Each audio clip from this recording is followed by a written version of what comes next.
Assalamualaikum warahmatullahi wabarakatuh. Selamat datang kembali di Rio Hotspot Channel. Inilah video yang bikin salfok dan bikin baper sebagian fans klub di Indonesia. Video ini sebenarnya tuh sebuah iklan mobil yang dibintangi oleh para punggawa timnas Indonesia. Nah, di video yang ini tuh menuai sedikit kontroversi. Para pendukungnya tim Oren otomatis panasan nih, langsung nyinyirin.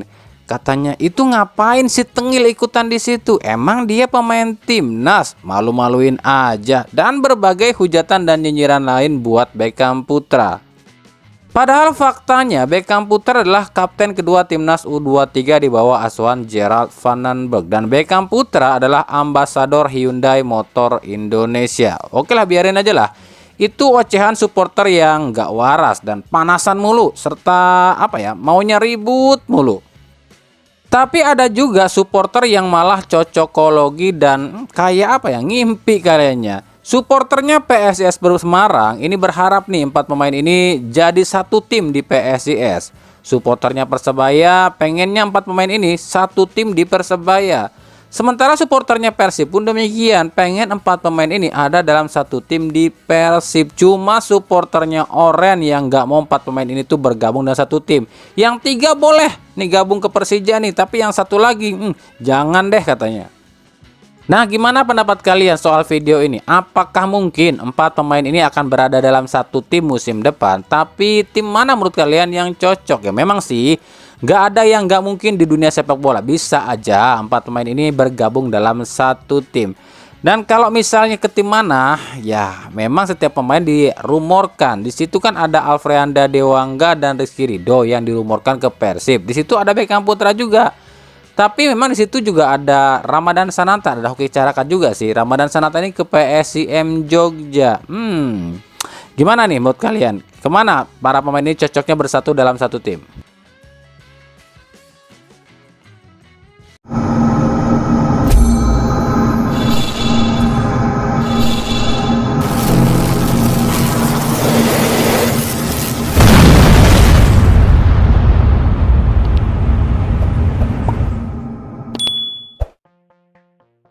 Ya, inilah yang sering kami bilang, jika Liga Indonesia itu memang pantas kali ya disebut Liga Dagelan atau Liga Settingan, atau banyak yang bilang Liga paling absurd di dunia, terutama soal perubahan peraturan. Peraturan tinggal diubah seenak jidatnya, dan ini terbukti dan ini fakta.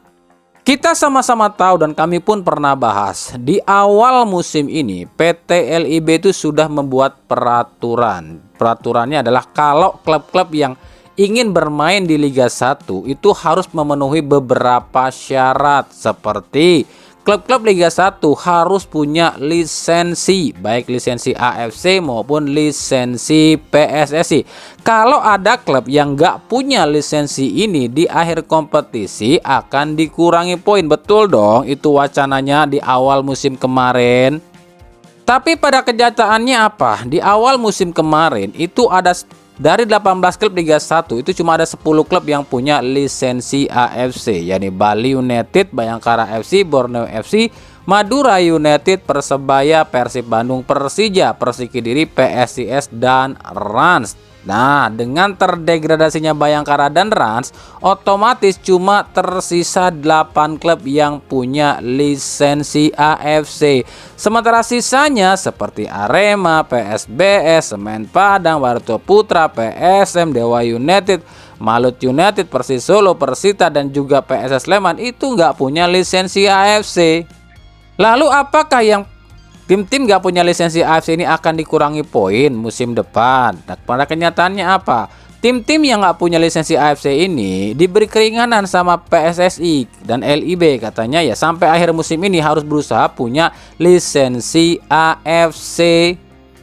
Lalu bagaimana dengan lisensi nasional atau lisensi PSSI? Nah, di awal musim ini katanya setiap klub itu wajib nih punya lisensi PSSI atau nasional, sebab kalau klub peserta Liga 1 nggak punya lisensi PSSI atau lisensi nasional, itu dianggapnya bukan anggota PSSI atau mungkin bisa dibilang tim abal-abal, tim tarkam kali ya. Makanya Seluruh tim peserta Liga 1 waktu itu diwajibkan memiliki lisensi PSSI atau lisensi nasional paling tidak sampai pertengahan musim. Tapi faktanya dari 18 klub Liga 1 musim ini itu cuma ada 8 kalau nggak salah, 8 klub aja yang punya lisensi PSSI alias yang terdaftar resmi di PSSI. Sisanya itu nggak punya lisensi PSSI. Bayangin, lisensi PSSI aja nggak punya, gimana lisensi AFC? Maka sesuai peraturan, klub-klub yang nggak punya lisensi PSSI atau nggak terdaftar di PSSI secara resmi itu di akhir kompetisi kalau memang belum memenuhi syarat itu akan dikurangi poin. Tapi lagi-lagi para klub yang nggak punya lisensi ini ajukan banding sama LIB. Katanya jangan sekarang deh, nanti musim depan aja. Akhirnya apa? Ya, itulah Indonesia. Ketika amplop kuning sudah melayang, apapun bisa diturutin. Akhirnya LIB memutuskan, ya udahlah, musim ini kalian masih boleh ikutan tanpa lisensi. Musim depan baru akan diberlakukan. Katanya seperti itu. Nah, yang terbaru kabarnya musim depan ini udah nggak ada toleransi lagi. Setiap klub yang main di Liga 1 itu udah wajib punya lisensi, khususnya lisensi PSSI. Kalau nanti nggak punya lisensi PSSI, maka di akhir kompetisi akan dikurangin poin. Hampir sama ya, bukan hampir sama, memang sama dengan apa yang dikatakan LIB di awal musim ini. Tapi pada kenyataannya ya itu cuma sebatas apa ya, sebatas wacana manis tapi nggak ada realitanya. Nah, selain lisensi, ada beberapa poin yang membuat klub-klub Liga 1 musim ini harusnya dikurangin poin. Sebab dalam RUPS di awal musim itu ada beberapa hal yang bisa membuat klub-klub Liga 1 dikurangin poin. Yakni yang pertama adalah jumlah denda yang diterima. Yang kedua, jumlah kartu kuning. Yang ketiga, infrastruktur. Yang keempat, administrasi. Yang kelima, finansial. Dan yang keenam, pembinaan usia dini. Nah, kalau 6 hal ini diterapkan di Liga 1 musim ini, ya artinya hampir semua tim peserta Liga 1 akan merasakan yang namanya dikurangin poin dong.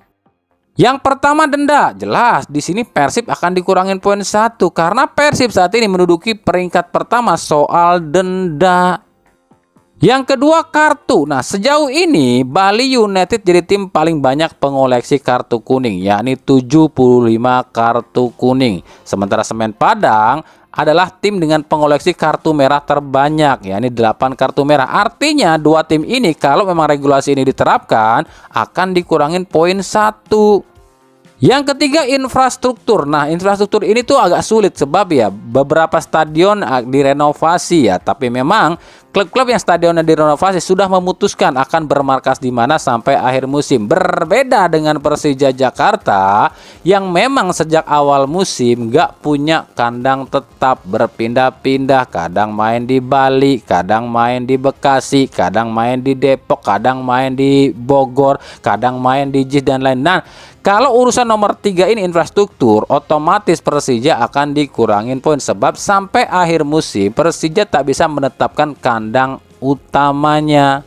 Yang keempat, soal administrasi. Nah, soal administrasi ini tuh sebenarnya soal staf ya, staf kepelatihan, ada direktur teknik dan sampai ke bawah-bawahnya. Nah, ini kalau yang ini diterapkan, otomatis PSS Sleman akan dikurangin poin 1. Kenapa demikian? Karena cuma PSS Sleman dalam satu musim ini 3 kali melakukan pergantian pelatih, yang seharusnya dalam regulasi setiap tim itu cuma boleh 2 kali ganti pelatih dalam satu musim ya. Yang kelima, soal finansial. Ini soal apa ya? Gaji ya, tunggakan gaji. Ini kemungkinan kalau ini diterapkan musim ini ya, Persija, PSIS dan PSM Makassar pasti akan kehilangan poin karena 4 tim ini yang paling terekspos dalam hal tunggakan gaji. Dan yang keenam, pembinaan usia dini. Kalau ini pasti nggak ada yang kena sebab 18 klub Liga 1 itu punya yang namanya akademi sepak bola. Jadi kalau misalnya yang 6 ini diterapkan di Liga 1 musim ini, dah beginilah rinciannya. Yang pertama, Persija akan dikurangin poin 2 lantaran terkena 2 nih, finansial dan infrastruktur. Lalu yang kedua, itu Semen Padang pun akan dikurangin poin 2 karena kena 2 denda nih, yakni jumlah kartu merah dan juga finansial. Yang ketiga, Persib Bandung dikurangin poin 1 lantaran denda.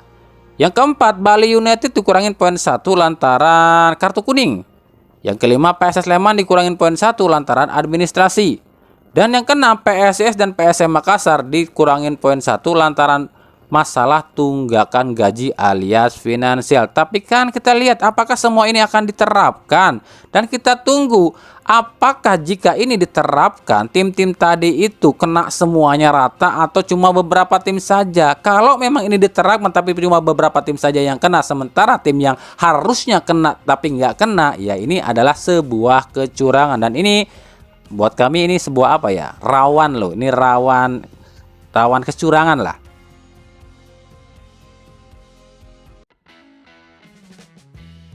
Kabar baik buat Persija, tapi kabar buruk bagi Erick Thohir. Ya, kabar baik bagi Persija karena Maciej Gajos yang lakukan tackle horor pada pemain Arema cuma dianggap tackle biasa dan cuma ingin menguasai bola katanya. Makanya Gajos ini cuma disanksi 2 pertandingan kartu merah dan yang 4 pertandingan dicabut.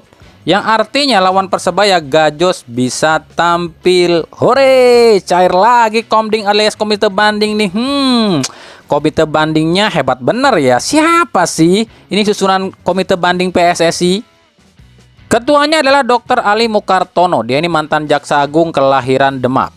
Sementara anggotanya yang pertama Daniel JP Wawengkang. Tahu kan Wawengkang? Dia ini adalah saudara dari Prancis Wawengkang ya.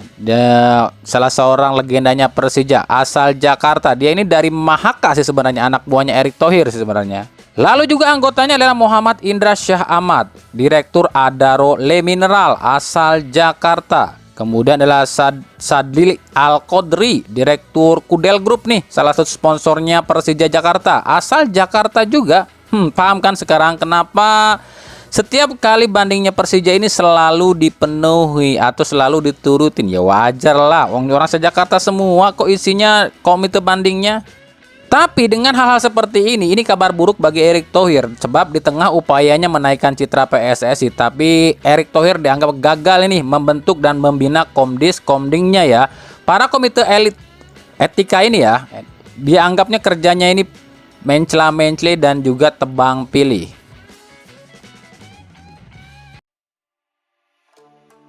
Dari Persib Bandung. Nah, lihat video ini. Nah, ini video singkat sebenarnya, tapi menimbulkan beberapa pertanyaan di benak netizen. Yang pertanyaan itu adalah apa yang dibicarakan Boyan Hodak dengan Matius Pato? Yang kedua, kenapa Boyan Hodak kok cuma ngajak Pato yang diajak bicara?